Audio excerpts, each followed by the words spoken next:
الحمدللہ رب العالمین والصلاة والسلام علی سید الانبیاء والمرسلین۔ ناظرین السلام علیکم ورحمۃ اللہ وبرکاتہ۔ ہمارے سلسلہ فیضان غوث اعظم میں آپ کو خوش آمدید۔ آج انشاءاللہ تعالی ہم یہ سماعت کریں گے کہ حضور غوث اعظم بغداد پہنچے، پھر آپ نے وہاں علم حاصل کیا، آپ کے اساتذہ سے آپ کو کون کون سے علوم میں مہارت حاصل کرنے کا موقع ملا اور آپ کا علمی مقام و مرتبہ کیا تھا۔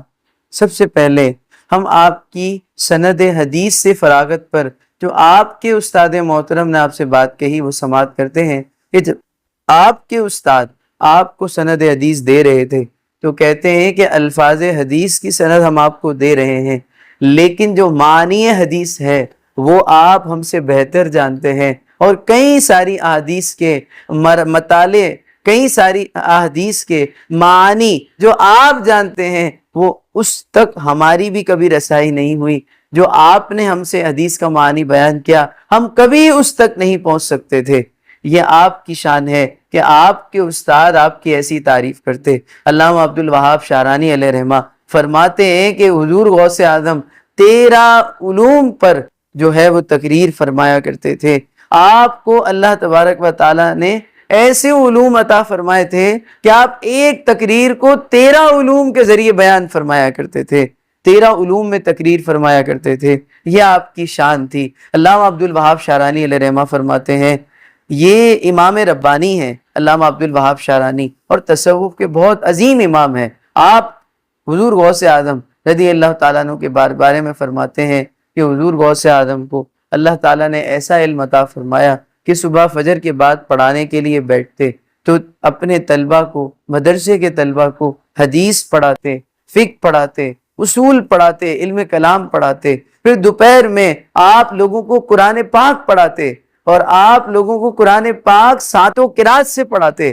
یہ آپ کی شان تھی۔ پھر رات میں پھر مدرسہ لگتا، آپ پڑھاتے، عشاء تک آپ جو ہے وہ لوگوں کی خدمت میں لگے رہتے، عصر سے عشاء کا وقت لوگوں سے ملاقات کا ہوتا، اور پھر عشاء کے بعد آپ مصلی بچھا کے فجر تک اللہ کی عبادت میں محو رہتے پوری رات، اور پھر فجر سے وہی پڑھانے کا سلسلہ شروع ہو جاتا۔ یہ آپ کی زندگی کا دستور تھا۔ 40 سال آپ نے عشاء کی وضو سے فجر کی نماز پڑھی، پوری رات اللہ کی عبادت میں لگے رہتے۔ 15 سال کا عرصہ ایسا گزرا کہ آپ نے 15 سال تک اللہ کی ایسی عبادت کی کہ روزانہ رات ایک قرآن مجید ختم کر لیا کرتے تھے۔ یہ آپ کی شان تھی۔ 25 سال کی عبادت ایسی تھی آپ کی زندگی کے 25 سال کہ آپ نے پتوں پر گزارا کر کے آپ نے کھانے کی طرف تو توجہ نہیں کی، بس اللہ کی یاد میں مستغرق رہتے تھے۔ اور جس جگہ آپ نے عبادت کی آج بھی وہ جگہ قائم ہے کہ جہاں حضور غوث اعظم نے ریاضت اور تقوی اور مجاہدات کیے، حالانکہ آپ مادر ذات ولی تھے، آپ پہلے سے آپ کو ولایت دے دی گئی تھی، لیکن آپ عبادت کرنے میں اتنے عالی شان طریقے سے اللہ کی عبادت کیا کرتے۔ آپ کا علمی مقام و مرتبہ ایسا تھا کہ آپ جب ایک قرآن پاک کی قاری تلاوت کرتا، ایک آیت کی تلاوت کرتا، تو آپ اس کی 40 تفاسیر بیان فرماتے تھے۔ اور وہ 40 تفاسیر کا ایک واقعہ بڑا مشہور ہے۔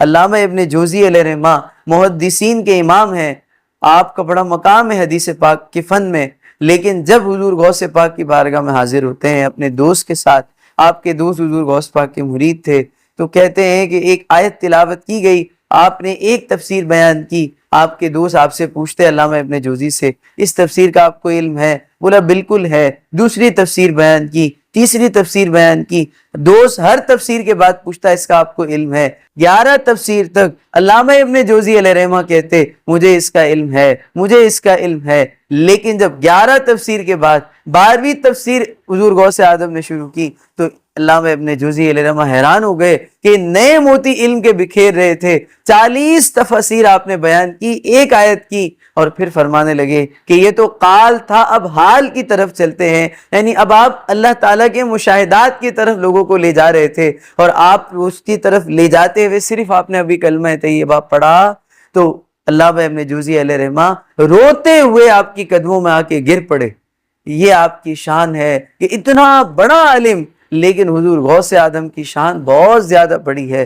اور آپ کی شان بہت زیادہ بڑی ہے۔ اور آپ کی شان کا عالم کیا ہے کہ ایک مرتبہ ایک مسئلہ آتا ہے، علماء عراق حیران ہو گئے کہ اس مسئلے کا کیا حل نکالیں، کہ ایک شخص نے اپنی بیوی کو 3 طلاقیں دی ہیں اور قسم کھائی ہے کہ میں ایسی عبادت کرنے میں کامیاب نہیں ہوا کہ جب میں عبادت کر رہا ہوں تو پوری دنیا میں کوئی عبادت نہ کرے تو تجھے 3 طلاقیں ہو جائیں۔ یہ بات اس شخص نے کر دی، لیکن علماء عراق کہتے ہیں دنیا کے سارے علماء جمع ہو گئے لیکن اس مسئلے کا حل نہیں نکل رہا تھا کہ ایسی کون سی عبادت ہے، کہاں جا کر ہم لوگوں کو روکیں گے کہ یہ اکیلا عبادت کرنے میں کامیاب ہو جائے۔ جب یہ مسئلہ حضور غوث اعظم کی بارگاہ میں آتا ہے تو آپ فرماتے ہیں یہ تو کوئی مشکل بات ہی نہیں ہے، آپ فرماتے ہیں یہ تو کوئی مشکل بات ہی نہیں ہے۔ علماء عراق حیران ہو جاتے ہیں، لیکن وہ جانتے ہیں کہ یہ اللہ کا ولی ہے، جو کہہ رہا ہے وہ ایسے نہیں کہہ رہا، اس کے پاس ضرور کوئی نہ کوئی حل موجود ہے۔ تو وہ سارے آپ کی بارگاہ میں زانوِ تلمس طے کرتے ہوئے پوچھتے ہیں کہ آپ بتائیں کہ وہ کیا طریقہ ہے۔ تو حضور غوث اعظم فرماتے ہیں کہ وہ طریقہ یہ ہے کہ ایک ایسی جگہ ہے کہ جب وہاں عبادت ہوتی ہے تو وہ وہیں عبادت ہوتی ہے، اور وہ ہے خانہ کعبہ کا طواف۔ تو سارے حرم کو خالی کر دو، یہ اکیلا بندہ خانہ کعبہ کا طواف کرے گا، طواف دنیا میں اور کہیں ہو نہیں سکتا، اور یہ طواف اکیلا کرے گا، ایک ہی جگہ کر رہا ہے، اس کے علاوہ اس عبادت میں کوئی شامل نہیں ہے، تو بتاؤ وہ ایسی عبادت کرنے میں کامیاب ہو جائے گا کہ اس کے علاوہ وہ عبادت اس وقت پوری دنیا میں کوئی نہیں کر رہا، اور اس طرح وہ طلاق سے بچ جائے گا۔ یہ آپ کی شان تھی، آپ کا علمی مقام و مرتبہ بہت بلند و بالا ہے، اور آگے چل کر انشاءاللہ آپ کے سامنے بیان بھی کیا جائے گا۔ اللہ تعالیٰ سے دعا ہے اللہ تبارک و تعالی ہمیں حضور غوث اعظم کے فیضان سے ہمارے قلوب و اذہان کو منور فرمائے، آمین بجائے نبی الامین صلی اللہ علیہ وسلم، وما علینا الا البلاغ المبین۔